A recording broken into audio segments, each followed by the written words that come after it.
everyone, welcome back to my channel. So finally Atal Bihari Vajpayee medical university result और seat matrix release out हो चुकी है। बहुत सारे स्टूडेंट ने रिजल्ट को देख लिया, लेकिन कुछ स्टूडेंट को रिजल्ट से रिलेटेड डाउट है और कुछ लोगों का रिजल्ट अभी भी नहीं डिक्लेयर हो पाया। क्यों? क्योंकि वो सही से वेबसाइट पे नहीं चेक कर पा रहे हैं। अगर मैं बात करूँ, कल बहुत ही ज़्यादा वेबसाइट क्रैश कर रही थी, जिसकी वजह से बहुत बार ट्राई करने के बाद भी आपकी वेबसाइट ओपन नहीं हो पा रही थी। अब अगर मैं बताऊँ, आंसर की से नेक्स्ट रिजल्ट में आपको बहुत डिफरेंट लग रहा है। आप कह रहे थे कि मेरे आंसर की में मार्क्स ज़्यादा थे और रिजल्ट में कम है, तो आंसर की आपकी करेक्ट नहीं होती, करेक्ट आपका रिजल्ट होता है। और जो रिजल्ट में आपका मेन आता है ना, ओवरऑल रैंक, उस बेसिस पे आपकी काउंसलिंग होती है और कैटेगरी रैंक से आपको कॉलेज में एडमिशन मिलता है। तो ये चीज़ आपको क्लियर होनी चाहिए।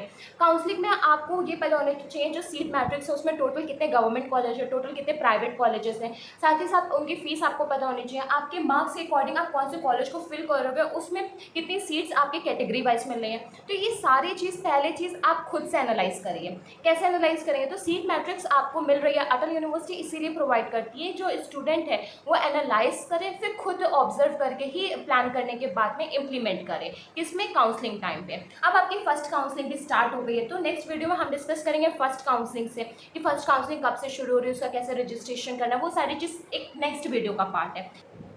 आज के वीडियो में मैं आपके सामने अटल यूनिवर्सिटी पे रिजल्ट और सीट मैट्रिक्स बताऊंगी, जिससे आप वो क्रॉस चेक कर सकते हो और मेरे साथ ही साथ आप भी ट्राई करते रहना। आप मेरी अपने फ़ोन, अपने लैपटॉप पे या टैब पे किसी पे भी ओपन कर सकते हो, वो किसी पे भी ओपन हो जाएगी। जब आप करोगे तो आपको एक आइडिया लग जाएगा और वो आपकी काउंसलिंग में बहुत हेल्प करेगी। कुछ स्टूडेंट का रिजल्ट नहीं ओपन हो पाया तो सबसे पहले मैं रिजल्ट के लिए बता देती हूँ, जिससे आपका ये क्लियर हो जाए कि हाँ, आपका रिजल्ट के कितने स्कोर है, क्योंकि उसी से आप काउंसलिंग में पार्टिसिपेट करोगे, राइट। तो सबसे पहले आप अपने लैपटॉप या फिर अपने टैब या फिर कोई भी आप जो यूज़ करो डिवाइस, उसमें सबसे पहले अपने गूगल को ओपन करोगे। गूगल में सर्च करोगे ABVMU, Atal Bihari Vajpayee medical university. After that उसमें सर्च करने के बाद में जो आपकी पहली साइट है अटल बिहारी वाजपेयी मेडिकल यूनिवर्सिटी की, आप उसको टच करोगे। टच करने के बाद जैसे ये साइट ओपन हो जाती है, मैं आपको बता देती हूँ कि आपको कैसे करना है। ये साइट ओपन हो चुकी है। अब आप इसमें क्या कर सकते हो, सबसे पहले इसको डेस्कटॉप साइट में कर लीजिए, आपके लिए कन्फर्मेटरी ईजी हो जाता है। नेक्स्ट डेस्कटॉप साइट में करने के बाद में हम जब नीचे आएंगे, जब नीचे आप स्क्रॉल करते होगे, जब आप नीचे होगे तो आप देखोगे कि एक है कॉमन नर्सिंग एंट्रेंस टेस्ट, जो कि आपका है CNET 2024 का। जब आप उसके नीचे होगे, येलो में हाईलाइटेड आपको मिलेगा कलर से। एक आपका है रिजल्ट के लिए, एक आपका है काउंसलिंग के लिए, एक है आपका लॉग इन करने के लिए और डिटेल्स के लिए। तो सबसे पहले आपको क्या करना है, रिजल्ट के लिए करना है। तो रिजल्ट के लिए आप क्या करोगे, टैप करोगे। अब यहाँ पे स्टूडेंट्स आके कंफ्यूज हो गए थे कि रिजल्ट पे आके तो हमने सर्च करा, बट अभी तक हमारा रिजल्ट क्यों नहीं आ रहा है। जब आप इस नीचे स्क्रॉल करोगे, GNM कोर्स का जो आपका फर्स्ट है BSc नर्सिंग का ही है, उसमें आप देखोगे एक ऑप्शन आ रहा है रजिस्टर का, एक आ रहा है ऑप्शन लॉगिन का।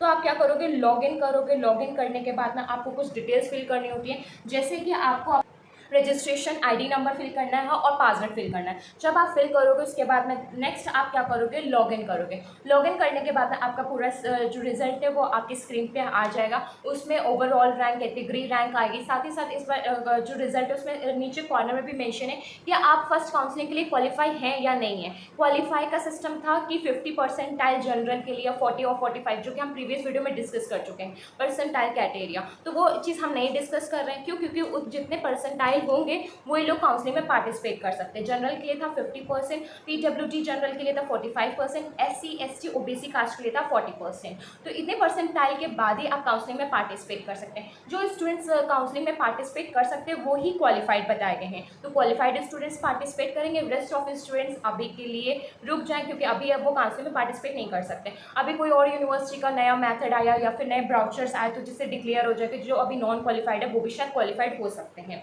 तो इस चीज़ से बिल्कुल आपको क्लियर हो जाएगा कि कैसे आपको अपना काउंसलिंग करवानी है। तो काउंसलिंग तो आपको क्लियर होगा कि आप क्वालिफाइड हो या नहीं हो, ठीक है। अब नेक्स्ट उसमें आप देखोगे ओवरऑल रैंक है, एक कैटेगरी रैंक है। ओवरऑल रैंक से आप काउंसलिंग में परफॉर्म होते हो। जैसे कि अगर कभी भी आपको कोई वीडियो मिले जिसमें कह रहे कि आपके ओवरऑल रैंक 3000 है तो आप इस कॉलेज को फिल करिएगा, तो आप उस कॉलेज के लिए एबल हो, लेकिन एडमिशन टाइम के लिए आपकी कैटेगरी रैंक लगती है, क्योंकि जो आप सीट के लिए करो तो वो आप कौन सी लोगे, कैटेगरी के अकॉर्डिंग लोगे, राइट। अब हम डिस्कस करते हैं सीट मैट्रिक्स। सीट मैट्रिक्स आपके लिए बहुत इंपॉर्टेंट है, क्योंकि उसी के बेसिस पे आपको कॉलेज मिलता है। सीट मैट्रिक्स के लिए आपको अटल बिहारी वाजपेयी मेडिकल यूनिवर्सिटी पे जाना है। यूनिवर्सिटी यूनिवर्सिटी में जाने के बाद में जब आप ओपन करोगे, ओपन करने के बाद में जो आपका बीएससी ब्रोचर है, ब्रोचर के नीचे ही आपकी सीट मैट्रिक्स है। ये है येलो, ये आपकी येलो के ऊपर ब्लू कलर में सीट मैट्रिक्स है। अब ये सीट मैट्रिक्स आपके लिए बहुत इंपॉर्टेंट है। स्टार्टिंग के जो 33 कॉलेजेस दे रखे हैं सीट मैट्रिक्स में, वो आपके गवर्नमेंट कॉलेज है।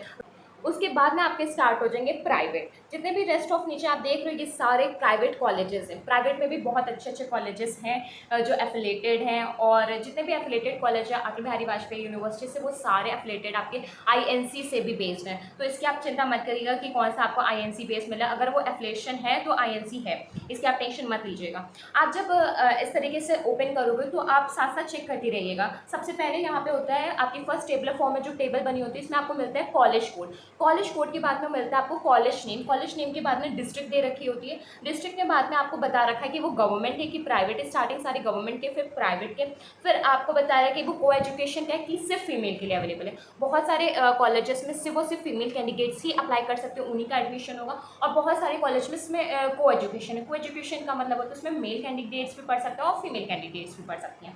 नेक्स्ट आप देखेंगे सीट कितनी है यूआर के लिए, एससी कास्ट के लिए, ईडब्ल्यू के लिए, ओबीसी के लिए, फिर आप टोटल सीट्स देखोगे। और नेक्स्ट क्या है, फीस स्ट्रक्चर। जो फीस स्ट्रक्चर वो आपके लिए बहुत इंपॉर्टेंट है। जब आप इस टच करोगे आई को, जो ब्लू कलर में है, कोई भी कॉलेज की करोगे उसी को टच करोगे तो आपकी ओपन हो जाएगी फीस स्ट्रक्चर। जब आप फीस स्ट्रक्चर ओपन करोगे तो टोटल आपको क्लियर हो जाएगा कि आपकी कितनी है। अब इसमें जैसे कि जो हम लोगों ने ओपन करा है वो कॉलेज ऑफ नर्सिंग है, government institute of medical science Gautam Buddh Nagar, जो आपका फर्स्ट कॉलेज है, हमने उसी को ओपन करा है। इसमें फ़ी, नेम और फी अमाउंट सब कुछ अलग अलग दे रखा है। फॉर एग्जाम्पल ट्यूशन फ़ी है तो उसमें कितना उन्होंने एड ऑन करा है वो फीस अमाउंट है इसमें मेंशन कर रखा है। तो आपको जो भी कॉलेजेस चाहिए आप इस तरीके से चेक कर सकते हैं। मैं इसीलिए आपको बता रही हूँ कि सीट मैट्रिक्स अवेलेबल इसीलिए यूनिवर्सिटी कराती है कि एक एक स्टूडेंट जाकर अपने कॉलेज की हर एक डिटेल्स को चेक कर ले, जैसे इन फ्यूचर उसको कोई प्रॉब्लम ना हो मनी से रिलेटेड, और ये ना हो सके कि कभी हमें डेटा मिला ही नहीं है। हमने अटल यूनिवर्सिटी में अप्लाई करा था, अटल यूनिवर्सिटी ने हमें कॉलेज से रिलेटेड कोई डेटा नहीं दिया।